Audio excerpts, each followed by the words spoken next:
جب انسان مر جاتا ہے، جب انسان کے جسم سے روح مکمل طور پر نکل جاتی ہے تو اس وقت آسمان سے یہ چار آوازیں ضرور آتی ہیں۔ ان خوفناک آوازوں کو مرنے والا بھی سنتا ہے۔ یہ خوفناک آوازیں سن کر مومن خوش ہوتا ہے، منافق روتا ہے۔ یہ آوازیں مومن کو سکون دیتی ہیں، عبادت گزار کو سکون دیتی ہیں، مگر گنہگار کو تکلیف دیتی ہیں۔ آخر کون سی وہ چار آوازیں ہوتی ہیں جو آسمان رو کر مرنے والے کو دیتا ہے اور مرنے والا اسے سن کر تکلیف میں مبتلا ہوتا ہے، ایک نئی پریشانی میں مبتلا ہوتا ہے؟ حضرت سیدنا امام جعفر صادق رضی اللہ تعالی عنہ فرماتے ہیں جب انسان مر جاتا ہے تو آسمان سے پہلی آواز آتی ہے۔ وہ کون سی آواز ہوتی ہے؟ آسمان کہتا ہے، اے آدم کے بیٹے، او مرنے والے، او دنیا سے جانے والے، او دنیا سے رخصت ہونے والے انسان، ایک بات تو بتا، تو نے دنیا کو چھوڑا یا دنیا نے تجھے چھوڑا؟ ایک بات تو بتا، تو نے دنیا سے بے وفائی کی یا دنیا نے تیرے ساتھ بے وفائی کی؟ تو نے دنیا کو دھوکہ دیا یا دنیا نے تجھے دھوکہ دیا؟ تو نے دنیا سے محبت کی یا دنیا نے تیرے ساتھ محبت کی؟ تو دنیا کے پیچھے بھاگا یا دنیا تیرے پیچھے بھاگی؟ دنیا کی بات آئی، حضرت مولانا روم ایک بہت ہی دلچسپ حکایت لکھتے ہیں، سبق آموز حکایت لکھتے ہیں۔ کہتے ہیں کہ ایک خوبصورت عورت حکیم صاحب کے پاس گئی، کہنے لگی، حکیم صاحب، میرا شوہر زندگی موت کی جنگ لڑ رہا ہے، میرے شوہر کے گردے فیل ہو گئے، آپ مہربانی فرمائیے میرے ساتھ چلیے، میرے شوہر کا علاج کیجیے۔ حکیم صاحب نے اپنی ضرورت کا سامان اپنے ہمراہ لیا، ادویات اپنے ہمراہ لی، عورت کے ساتھ چل پڑے۔ عورت نے اپنے گھر کی طرف رخ کیا، چلتے چلتے گھر تک پہنچ آئی۔ طبیب نے مریض کا چیک کیا، چیک اپ کر ہی رہا تھا، اس کی مرض پر غور و فکر کر ہی رہا تھا کہ ادھر سے مریض کی بیوی نے، خوبصورت بیوی نے، جو کہ حکیم صاحب کو اپنے گھر لے کر آئی تھی، اس عورت نے کیا کیا؟ اپنے چہرے سے نقاب اٹھایا، چہرے سے نقاب ہٹایا۔ جیسے ہی حکیم صاحب کی نظر خوبصورت عورت پر پڑی، مرنے والے کی بیوی پر پڑی، تو وہ فریفتہ ہو گیا، اس کا دل بے قابو ہو گیا۔ دیکھتے ہی دیکھتے اس کے ہوش اڑ گئے کہ اس سے پہلے اس نے اس طرح کی کوئی خوبصورت عورت نہیں دیکھی تھی۔ اس خوبصورت عورت کا نقشہ حکیم صاحب کی آنکھوں میں پیوست ہو گیا۔ اسے دیکھتے ہی حکیم صاحب کا دل بے قابو ہو گیا۔ حکیم کے دل میں اس عورت کو حاصل کرنے کا شوق پیدا ہوا، اس عورت کے ساتھ زندگی گزارنے کا شوق پیدا ہوا۔ حکیم صاحب نے اس عورت کو ایک سائیڈ پہ کیا، کہا کہ میں نے آپ سے کچھ کہنا ہے۔ عورت نے کہا، جلدی بتائیے، کیا مانگنا چاہتے ہیں، کیا کہنا چاہتے ہیں؟ اس نے کہا، یہ جو تمہارا شوہر ہے، یہ زندگی موت کی جنگ لڑ رہا ہے، اور تم اتنی خوبصورت ہو کہ چاند بھی دیکھے تو شرما جائے، اس کے گردے فیل ہو گئے ہیں، اب یہ تو نہیں بچ پائے گا، لہٰذا میں چاہتا ہوں تو مجھ سے شادی کر لے۔ عورت نے کہا، ٹھیک ہے، میں تجھ سے شادی کر لیتی ہوں، لیکن میری ایک شرط ہے، تجھ سے شادی کرنے کی میری ایک شرط ہے، اگر تم وہ شرط پوری کرتے ہو تو بس میں تمہاری ہو گئی۔ حکیم صاحب نے کہا، جلدی بتا کون سی تیری شرط ہے؟ تیری جیسی حسین و جمیل عورت کو پانے کے لیے اگر آسمان سے تارے بھی توڑ کے لانے پڑے تو میں لانے کے لیے تیار ہوں، جلدی بتا کون سی تیری شرط ہے۔ اس نے کہا، میری کوئی لمبی چوڑی شرط نہیں ہے، بس شرط یہ ہے کہ پہلے تو میرے شوہر کو زہر کا ٹیکہ لگا، اسے مار دے، جب یہ مر جائے گا اس کے بعد میں تجھ سے نکاح کر لوں گی، میں تجھ سے شادی کر لوں گی۔ حکیم نے کہا، یہ تو کام بھی آسان ہے۔ حکیم نے فوراً ہی زہر کا ٹیکہ اٹھایا، مریض کو گاڑ دیا، مریض کو زہر کا ٹیکہ لگا دیا۔ اس زہر کے ٹیکے نے مریض کی جان کو اور زیادہ خطرے میں ڈال دیا۔ تھوڑی دیر گزری ہی تھی کہ مریض تڑپتا تڑپتا مر گیا، موت کی دبوچ میں چلا گیا۔ جب مریض مر گیا، جب شوہر مر گیا، اس کے مر جانے کے بعد خوبصورت بیوی نے کیا کیا؟ حکیم صاحب سے نکاح کر لیا، حکیم صاحب سے شادی کر لی۔ اب خوبصورت عورت کے ساتھ خوبصورت لمحات گزرتے چلے جا رہے تھے۔ حکیم بیوی سے بے پناہ محبت کرتا تھا، کیونکہ حکیم کی بیوی دنیا جہان سے بڑھ کر حسین و جمیل تھی۔ اب یہ خوبصورت عورت تھی کون، یہ بھی میں تمہیں بتاتا ہوں۔ کہ یہ عورت کون تھی۔ وقت گزرتا چلا جا رہا تھا، ایک دن حکیم کا جگری دوست تھا، وہ کہیں جا رہا تھا، رات گزارنے کے لیے حکیم صاحب کے گھر آیا۔ حکیم اپنے دوست کو ملا کہ میرا جگری دوست آیا ہے، بیوی کو کہا کہ میرے دوست کے لیے جلدی کرو، کھانا تیار کرو۔ بیوی نے کھانا تیار کیا۔ کھانا تیار کرنے کے بعد حکیم کسی مریض کو دیکھ رہے تھے کہ اس خوبصورت عورت نے کھانا اٹھایا، مہمان کے سامنے رکھا اور اپنے چہرے سے ایک بار پھر سے نقاب اٹھایا، پردہ ہٹایا۔ جیسے ہی اس مہمان نے خوبصورت عورت کا چہرہ دیکھا تو اس کا دل بھی بے قابو ہو گیا، اس کا دل بے چین ہو گیا، بے قرار ہو گیا۔ ایک دم دل میں اس عورت کو حاصل کرنے کا شوق پیدا ہوا، اس عورت کے ساتھ زندگی گزارنے کا شوق پیدا ہوا، ازدواجی زندگی گزارنے کا دل میں شوق پیدا ہوا۔ تو اس شخص نے اس عورت کو کہا کہ اگر تو مجھ سے شادی کر لے، یہ حکیم بڈھا ہے، یہ آج نہیں کل مر جائے گا اور چند دنوں کے اندر اندر ہی یہ مر جائے گا، کیونکہ اتنا تو بوڑھا ہو چکا ہے، یہ کمزور ہو چکا ہے، اس کے ہاتھوں میں وہ دم نہیں جو میرے ہاتھوں میں دم ہے، حکیم کے بازوں میں وہ قوت نہیں ہے کیونکہ یہ بوڑھا ہو چکا ہے، اس کے بازوں میں وہ طاقت نہیں ہے جو میرے بازوں میں طاقت ہے، میں نوجوان ہوں، حسین و جمیل ہوں، خوبصورت ہوں، تیری میری جوڑی بہت ہی خوبصورت لگے گی، کیوں نہ تو مجھ سے شادی کر لے۔ تو اس عورت نے کہا میری ایک شرط ہے، اور شرط تو پوری کر بس میں تیری ہو گئی۔ اس نے کہا جلدی بتا کون سی تیری شرط ہے، تیرے جیسی حسین و جمیل عورت کو پانے کے لیے اگر خود کو بھی بیچنا پڑ گیا تو میں بیچنے کے لیے تیار ہوں۔ اس نے کہا میری کوئی لمبی چوڑی شرط نہیں ہے، بس شرط یہ ہے اگر تو اس حکیم کو مار دے، اگر یہ حکیم مر گیا تو بس میں تیری ہو گئی۔ اس نے کہا یہ تو کام ہی آسان ہے۔ اس نے حکیم کی دکان سے زہر کی گولی اٹھائی، زبردستی حکیم کو کھلا دی، حکیم صاحب تڑپتا تڑپتا مر گیا۔ خوبصورت عورت نے اس مہمان کو کہا کہ اب مجھے اپنے ساتھ لے جاؤ، مولوی کے پاس چلتے ہیں، نکاح کرواتے ہیں، پھر خوبصورت زندگی گزاریں گے، بڑے مزے کے ساتھ پیار اور محبت والی زندگی گزاریں گے۔ جوان و توجہ طلب بات ہے، آخر یہ عورت ہے کون، آخر یہ خوبصورت ہے کون؟ جہاں بھی جاتی ہے بندے مرواتی ہے، جہاں بھی جاتی ہے نفرتیں پیدا کرتی ہے، جہاں بھی جاتی ہے دشمنی بڑھاتی ہے، جہاں بھی جاتی ہے کدورتیں پیدا کرتی ہے، جدھر کو رخ کرتی ہے ادھر کے لوگ تلوار اٹھانے پر مجبور ہو جاتے ہیں، ادھر کے لوگ ایک دوسرے کا سر قلم کرنے پر مجبور ہو جاتے ہیں۔ آخر یہ عورت ہے کون؟ آگے چلی، حکیم کو زہر کی گولی کھلانے کے بعد، تڑپا تڑپا کر اسے مارنے کے بعد، یہ شخص اس کی خوبصورت بیوی کو لے کر اس خوبصورت بیوی کی مرضی کے مطابق مولوی صاحب کے پاس لے کر جا رہا تھا کہ مولوی صاحب سے نکاح کرواتا ہوں، پھر ہم دونوں مزے کی زندگی جئیں گے، خوبصورت عورت کے ساتھ، خوبصورت بیوی کے ساتھ خوبصورت لمحات گزریں گے بڑے مزے کے ساتھ۔ جیسے ہی یہ مولوی صاحب کے پاس پہنچا، مولوی صاحب نے نکاح پڑھایا۔ جب قبولیت کی باری آئی تو اس خوبصورت عورت نے اپنے چہرے سے نقاب اٹھایا، چہرے سے پردہ ہٹایا۔ جیسے ہی مولوی نے اس خوبصورت عورت کو دیکھا تو مولوی کے چھکے چھوٹ گئے، مولوی بھی بے ہوش ہو گیا۔ ایک دم مولوی کے دل میں شوق پیدا ہوا اس کے ساتھ زندگی گزارنے کا، خوبصورت لمحات گزارنے کا۔ دل ہی دل میں کہنے لگا کاش کہ یہ میری بیوی ہوتی، کاش کہ میں اس کا دولہا ہوتا، کاش کہ میں اس کے ساتھ زندگی گزارتا۔ مولوی صاحب کی نیت بدل گئی۔ مولوی صاحب نے کہا اے خوبصورت عورت، کیا تو مجھ سے شادی کرنا چاہتی ہے؟ میں تو تیرے اس دولہے سے کہیں زیادہ خوبصورت ہوں، میں پڑھا لکھا بھی ہوں، تعلیم یافتہ بھی ہوں، میرے پاس پیسہ بھی ہے، دولت بھی ہے، سب کچھ ہے۔ اگر تو مجھ سے شادی کر لے تو کائنات کی تمام خوشیاں مل خرید کر تیرے قدموں پر قربان کر دوں گا۔ اس عورت نے کہا میری ایک شرط ہے، شرط وہی ہے اگر تو میرے اس دولہے کو مار دے تو میں تجھ سے شادی کر دوں۔ مولوی نے کیا کیا، فوراً ہی تلوار اٹھائی، دولہے کا سر تن سے جدا کر دیا، عورت کے ساتھ نکاح کر لیا، شادی کر لی۔ شادی کرنے کے بعد خوبصورت بیوی کے ساتھ خوبصورت لمحات گزرتے چلے جا رہے تھے کہ ادھر سے بادشاہ کو ایک ایسی مہلک بیماری لگی، ایسی مہلک بیماری لگی کہ بادشاہ دن بدن بیمار ہی ہوتا چلا جا رہا تھا، دن بدن کمزور ہوتا چلا جا رہا تھا۔ بڑے بڑے حکیم طبیب لوگ آئے بادشاہ کا علاج معالجہ کروانے کے لیے، مگر سب بے سود رہا۔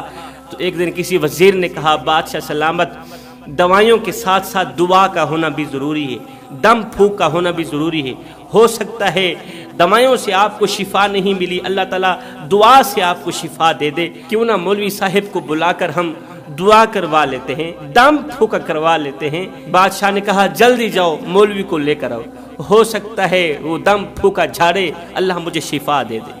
یہ وزیر صبح سویرے گھر سے باہر نکلا، مولوی صاحب کا دروازہ جا کھٹکھٹایا، دستک دی، اندر سے مولوی صاحب باہر نکلے۔ کہا مولوی صاحب جلدی جائیے بادشاہ کے دروازے پر، بادشاہ زندگی موت کی جنگ لڑ رہا ہے اور آپ کو بلا رہا ہے، آپ دعا کریں اللہ بادشاہ کو شفا دے۔ یہ سنتے ہی مولوی صاحب نے بادشاہ کی طرف دوڑ لگا دی۔ پیچھے جیسے ہی وزیر کی نظر مولوی کی خوبصورت بیوی کے چہرے پر پڑی تو اس کی بھی نیت بدل گئی، اس کا دل بھی بے قابو ہو گیا۔ خوبصورت عورت کا نقشہ ایک دم آنکھوں میں سما گیا، کہنے لگا اے خوبصورت پری، اے خوبصورت شہزادی، یہ 2 ٹکے کا مولوی ہے، اسے کیا کرو گی؟ یہی تمہارا شوہر ہے، رہنے کے لیے اچھا گھر نہیں ہے، پہننے کے لیے تیرے پاس اچھے کپڑے نہیں ہے، کھانے پینے کو کچھ نہیں ہے، کیوں نہ تم مجھ سے شادی کر لے، شاہی محل میں رکھوں گا، شہزادی بنا کر رکھوں گا۔ اس نے کہا میری ایک شرط ہے، اگر تو اس مولوی کو مار دے۔ آخر یہ ہے کون سی بلا جدھر کو جاتی ہے بندے مرواتی ہے، جدھر کو جاتی ہے ایک دوسرے کے سامنے تلوار اٹھانے پر مجبور کر دیتی ہے، ایک دوسرے کے سر قلم کرنے پر مجبور کرا دیتی ہے۔ آخر یہ ہے کون سی بلا؟ آگے جا کر بتاتا ہوں، توجہ سے سنیے گا۔ وزیر نے کیا کیا، ادھر سے بادشاہ کو دم کرنے کے بعد مولوی اپنے گھر کی طرف آ رہا تھا تو وزیر طاق میں تھا۔ جیسے ہی مولوی نے گھر کی دہلیز پر قدم رکھا تو وزیر نے تلوار اٹھائی، مولوی کا سر تن سے جدا کر دیا، اس کی بیوی کو لے کر شاہی محل میں داخل ہوا۔ شاہی محل میں داخل ہوا، ہر ایک کی نظر اس کی بیوی پر، ہر ایک کی نظر اس خوبصورت عورت پر۔ اب جیسے ہی بیمار بادشاہ کی نظر اس عورت کے چہرے پر پڑی تو اس کی نیت بھی خراب ہو گئی۔ جیسے ہی بادشاہ نے اس خوبصورت عورت کا چہرہ دیکھا، بس دیکھتا ہی رہ گیا، اس کے چہرے سے بادشاہ کی نظر ہٹتی ہی نہیں تھی۔ بادشاہ اس عورت کو دیکھتا ہوا اپنے تخت سے اٹھا، پوچھنے لگا تو کس کی بیوی ہے؟ کہا میں آپ کے وزیر کی بیوی ہوں۔ کہا اسی وزیر کی بیوی؟ اور اتنی خوبصورت عورت، اس سے پہلے حسن میں نے دیکھا ہی نہیں ہے۔ کیا کمال حسن ہے، کیا کمال خوبصورتی ہے کہ چاند بھی دیکھے شرما جائے۔ ایک دم بادشاہ کی نیت بدلی، بادشاہ کے دل میں اس خوبصورت عورت کو اپنی بیوی بنانے کا شوق پیدا ہوا، اس کے ساتھ زندگی کے 2-4 دن گزارنے کا شوق پیدا ہوا۔ بادشاہ نے کہا اے عورت علیحدگی میں میری بات سنو۔ دونوں علیحدگی میں چلے گئے۔ بادشاہ نے کہا اس 2 ٹکے کے وزیر کو کیا کرو گی؟ تم مجھ سے شادی کرو نا۔ عورت نے کہا میری ایک شرط ہے، اب بھی اور اسی وقت اگر اس وزیر کا سر تن سے جدا کر دو بس میں تمہاری ہو گئی۔ بادشاہ نے کہا یہ تو کام ہی آسان ہے۔ بادشاہ نے فوراً ہی تلوار اٹھائی، سب کے سامنے اس عورت کے سامنے وزیر کا سر تن سے جدا کر دیا اور اس عورت سے شادی کر لی۔ خوبصورت عورت سے شادی کرنے کے بعد آج رات ان دونوں کی سہاگ رات تھی۔ اسے بھول گئی اپنی مرض، بھول گئی اپنی بیماری، بھول گئی اپنی کمزوری۔ خوبصورت عورت کو دیکھتے ہی وہ جوان ہو گیا، اس کا خوبصورت چہرہ دیکھتے ہی ایک بار پھر سے اس کے اندر کی جوانی رقص کرنے لگی۔ اسے بھول گئی اپنی بیماری۔ کمرہ تیار کیا گیا سہاگ رات کے لیے۔ قصہ مختصر جوانوں، اب بتانے لگا ہوں کہ وہ خوبصورت عورت اصل میں کون تھی، جو بندے مرواتی ہے، جو نفرتیں پھیلاتی ہے، جو کدورتیں پھیلاتی ہے، جو جدھر کو جاتی ہے ایک دوسرے کو مروانے پر مجبور کر دیتی ہے، ایک دوسرے کا سر قلم کرنے پر مجبور کر دیتی ہے۔ اس کا چہرہ تو خوبصورت ہے لیکن اس کا دل خوبصورت نہیں ہے۔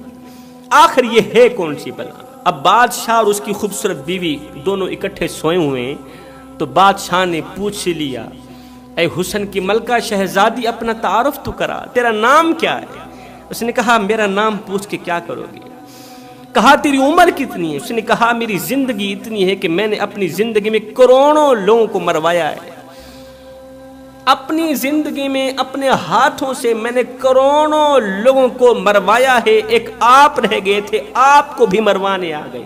ایک دم بادشاہ کی آنکھ کھلی، کہا یہ تم کیا کہہ رہے ہو؟ تیری جرت کیسے ہوئی بادشاہ کے سامنے اس طرح کے الفاظ بولنے کی؟ اس نے کہا میں سچ کہہ رہی ہوں، میری عمر اتنی لمبی ہے کہ میں نے اپنی زندگی میں کروڑوں سے بھی بڑھ کر لوگوں کو مروایا ہے، کروڑوں لوگوں کی زندگی اجاڑی، کروڑوں لوگوں کی آخرت برباد کی، ایک آپ رہ گئے تھے، آپ کی آخرت برباد کرنے بھی آ گئی۔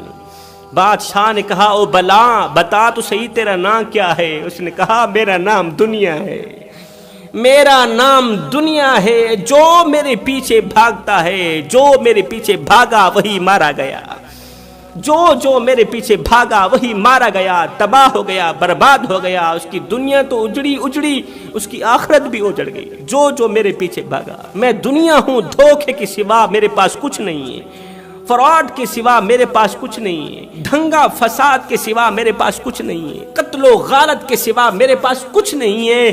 میں دنیا ہوں، میں دھوکے کا گھر ہوں، میں مچھر کا پر ہوں، میں مکڑی کا جالا، میں غدار، میں مکار۔ اگر تم میری محبت میں گرفتار ہو جاؤ گے تو تم بھی تباہ و برباد کر دیے جاؤ گے۔ جوانوں، اس دنیا کے کئی رنگ ہیں، ایک رنگ نہیں، اس دنیا کے کئی رنگ ہیں، کئی چہرے ہیں، مختلف چہروں سے یہ تمہارے سامنے آتی ہے، مختلف روپ دھار کے یہ تمہارے سامنے آتی ہے اور تمہیں ورغلاتی، تمہیں اپنے شکنجے میں دیتی ہے۔ خدا را اس دنیا کی قید میں مت آنا، اس دنیا کے شکنجے میں مت آنا۔ تو فرمایا جو دنیا سے محبت کرتا ہے، جو دنیا سے پیار کرتا ہے، عشق کرتا ہے، جو دنیا کے بغیر زندہ نہیں رہ سکتا، آج وہ مر رہا ہے، اس کے جسم سے روح نکل گئی ہے، آسمان دیکھتا بھی ہے، رو کر کہتا ہے او تیرا ستیہ ناس ہو، مجھے اتنا تو بتا دے کہ تو نے دنیا کو چھوڑا یا دنیا نے تجھے چھوڑا، تو نے دنیا سے دھوکہ کیا یا دنیا نے تیرے ساتھ دھوکہ کیا؟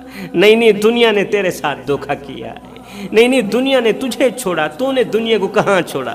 تو دنیا کے پیچھے پیچھے بھاگتا چلا جا رہا تھا، اپنی آخرت برباد کرتا چلا جا رہا تھا۔ فرمایا جب انسان کا جنازہ اٹھتا ہے، جب مرنے والے کا جنازہ لے کر لوگ جا رہے ہوتے ہیں نا، تو آسمان رو کر کہتا ہے اے ابن آدم، اے مرنے والے انسان، آج تو ایک ایسے سفر کو جا رہا ہے کہ کبھی واپس لوٹ کر نہیں آئے گا۔ آج تو ایک ایسے خوفناک گھر کے اندر جا رہا ہے جس کے اندر کیڑے ہی کیڑے ہیں، جس کے اندر بچھو ہی بچھو ہیں، جس کے اندر اندھیرا ہی اندھیرا ہے، اندھیرے کے سوا کچھ بھی نہیں ہے۔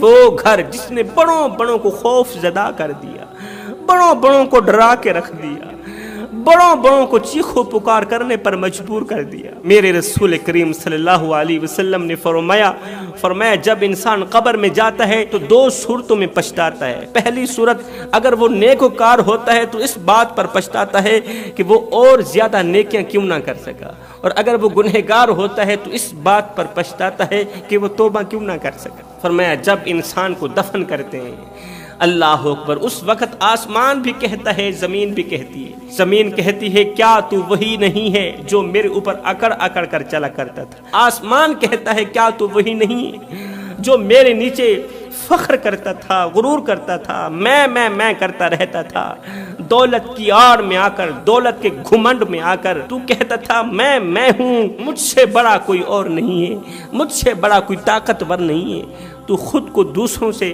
افضل سمجھتا تھا اور دوسروں کو خود سے کم تر سمجھتا تھا۔ وہ مرنے والے، وہ قبر کے اندر جانے والے، بتا تو صحیح آج تیرے اندر کی وہ میں کہاں چلی گئی؟ آج تیرے اندر کا وہ تکبر کہاں چلا گیا؟ حضرت سیدنا علی المرتضیٰ شیر خدا سے پوچھا گیا، حضرت ہر رکعت کے بعد ایک قیام ہے، ایک رکوع ہے، مگر سجدے دو کیوں ہیں؟ سجدے دو کیوں ہیں؟ رکوع ایک ہے، قیام ایک ہے، دو سجدے کیوں؟